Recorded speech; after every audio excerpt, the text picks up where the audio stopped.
மக்கள் அனைவருக்கும் வணக்கம். இலங்கையில் டிவிகே கட்சியினுடைய பேனர்களையும் தளபதி விஜய் அவர்களுடைய ஃபோட்டோக்களையும் அதே மாதிரி எங்கெல்லாம் தளபதி விஜய் அவர்களுடைய குறியீடு எங்கெல்லாம் வந்து பதிக்கப்பட்டிருக்குதோ அது எல்லாத்தையும் இலங்கை அரசாங்கம் சுக்குநூறாக நொறுக்கிட்டாங்க, இடித்து தள்ளிட்டாங்க. ஸோ இலங்கையில் எக்காரணத்தை கொண்டு டிவிகே கட்சியினுடைய பேனர்கள் எங்கேயும் இருக்கக்கூடாது, தளபதி விஜய் அவருடைய ஃபோட்டோ எங்கேயும் இருக்கக்கூடாது, அவருடைய படம் கூட ஓடக்கூடாதுன்னு சொல்லிட்டு தளபதி விஜய் அவர்களை இலங்கையிலே பேன் பண்ணிட்டாங்க. இந்த சம்பவம் பார்த்தீங்கன்னா 2 தினங்களுக்கு முன்னாடி நடந்திருக்கு. ஸோ எதற்காக தளபதி விஜய் அவர்களை அங்கே பேன் பண்ணியிருக்காங்க அப்படிங்கிறத பற்றி இந்த ஒரு வீடியோவில் சிம்பிளாக பார்ப்போம். வாங்க வீடியோ பார்க்கலாம். முதல் விஷயம் பார்த்தீங்கன்னா, டிவிகே அப்படிங்கிற இந்த ஒரு கட்சி எங்கே இருக்குன்னு பார்த்தீங்கன்னா நம்ம தமிழ்நாட்டில் இந்தியாவுக்கு சார்ந்த ஒரு மாநிலத்தில் தான் இருக்குது. பட் ஆனால் இந்த டிவிக்கு அணில் குஞ்சுகள் என்ன பண்ணியிருக்காங்க, இலங்கையில் தளபதி விஜய் அவர்களுடைய ஃபோட்டோவை அங்கே பதிவிட்டு அங்கே வந்து கொடி கம்பம் அதுக்கப்புறம் வந்து பேனர்கள்லாம் அங்கே போட்டிருக்காங்க. ஸோ ஒரு கான்செப்ட்னா, இப்போ தமிழ்நாட்டில் ஒருத்தர் கட்சி ஆரம்பிக்கிறாங்கன்னா அவங்க வந்து இந்தியாவுக்குள்ளே வேற எங்கேயாவது போட்டி போடலாம், தப்பு இல்லை. ஆனால் நாடு விட்டு நாடு போய் அங்கேயே போட்டி போட முடியுமா? நீங்களே யோசிச்சு பாருங்க. இப்போ சைனாவில் இருக்கிற ஒரு கட்சியை இந்தியாவுக்குள்ள நம்ம விட்டுருவோமா? இப்போ மத்திய அரசாங்கத்தில் ஒரு கட்சி இருக்குன்னா அந்த கட்சியை வந்து நம்ம வந்து இப்போ தமிழ்நாட்டுக்குள்ளே விடுவோம், கேரளாவுக்குள்ளே விடுவாங்க, கர்நாடகாவில் விடுவாங்க. ஸோ இந்த மாதிரி இந்தியாவுக்குள்ளே ஆரம்பித்த கட்சிகளை நம்ம இந்தியாவுக்குள்ளே எங்கே வேணாலும் யூஸ் பண்ணி அவங்க வந்து எலெக்ஷனில் நிற்கலாம், ஜெயிக்கலாம். ஆனால் இந்தியாவில் ஆரம்பிக்கப்பட்ட ஒரு கட்சி எப்படி வெளிநாட்டில் வேற ஒரு நாட்டில் போய் அங்கே எலெக்ஷனில் நின்று அங்கே ஜெயிக்க முடியும்?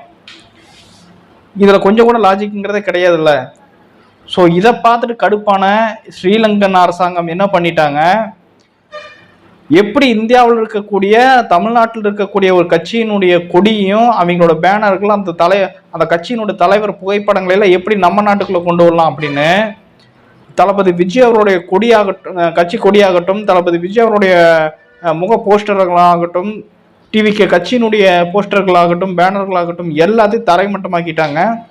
ஸோ அப்போ எடுக்கப்பட்ட புகைப்படங்கள் எல்லாமே இப்போ சோசியல் மீடியாவில் வெளியிட்டிருக்காங்க. ஸோ வேற ஒரு நாட்டிலிருந்து நம்ம நாட்டுக்குள்ளே வந்து எப்படி ஒரு கட்சி வந்து இது பண்ணி அவங்க வந்து எலெக்ஷனில் நிற்க முடியாதோ அந்த மாதிரி தான் டிவிகே வந்து வேற ஒரு நாட்டில் போய் அங்கே போய் நிற்க முடியாது. ஆனால் இந்த விஷயத்தை தெரிஞ்சுக்காத அணில் குஞ்சுகள் வேற ஒரு நாட்டில் போய் டிவிகே கட்சியினுடைய கொடிகளை அதுக்கப்புறம் வந்து எல்லாத்தையும் வந்து இது பண்ணியிருக்காங்க. ஆக்சுவலி இந்த பிரச்சனை எங்கே ஆரம்பிச்சதுன்னு பார்த்தீங்கன்னா, இப்போ 2வது மாநில மாநாட்டில் கச்சத்தீவை மீட்போம் அப்படின்னு சொல்லிட்டு ஒரு வரி விட்டுருந்தாரு.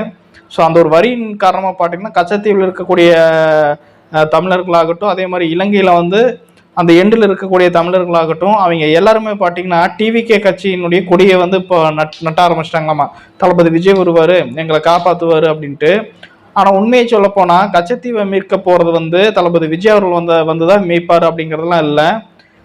கச்சத்தீவை மீட்க முடியுமா முடியாது அப்படிங்கிறத முடிவெடுக்க வேண்டியது நம்மளுடைய இந்திய அரசாங்கம், சரிங்களா? மத்திய அரசாங்கம் தான் அதை வந்து இது பண்ணணும். கச்சத்தீவை மீட்கிறதா இருந்தாலும் என்ன பண்ணுறதா இருந்தாலும் அதை பற்றின முடிவுகள் எல்லாமே மத்திய அரசாங்கம் தான் வந்து எடுத்தாகணும். ஸோ நமக்கு வந்து அந்த ரைட்ஸ் கிடையாது. வேணால் போராடலாம், தொடர்ந்து போராடிட்டே இருக்கலாம், அதை வேணால் நம்மளால் செய்ய முடியும். பட் ஆனால் இதை கூட தெரிஞ்சுக்காத டிவிகேவினுடைய அணில் குஞ்சுகள் என்ன பண்ணியிருக்காங்க, இலங்கையில் கொண்டு போய் கொடி நட்டிட்டு அங்கே வந்து போராட்டம் பண்ணியிருக்காங்க. சரி மக்களே, தளபதி விஜய் அவர்களை தளபதி விஜய் அவருடைய கட்சியினுடைய கொடிகள் அதுக்கப்புறம் பேனர்கள் ஆகட்டும், அதே மாதிரி தளபதி விஜய் ஆகட்டும், இவங்க இது சம்மந்தப்பட்ட எந்த ஒரு விஷயமும் இலங்கையில் என்ட்ரி ஆகக்கூடாது அப்படின்ட்டு தளபதி விஜய் அவர்களை பேன் பண்ணியிருக்காங்க.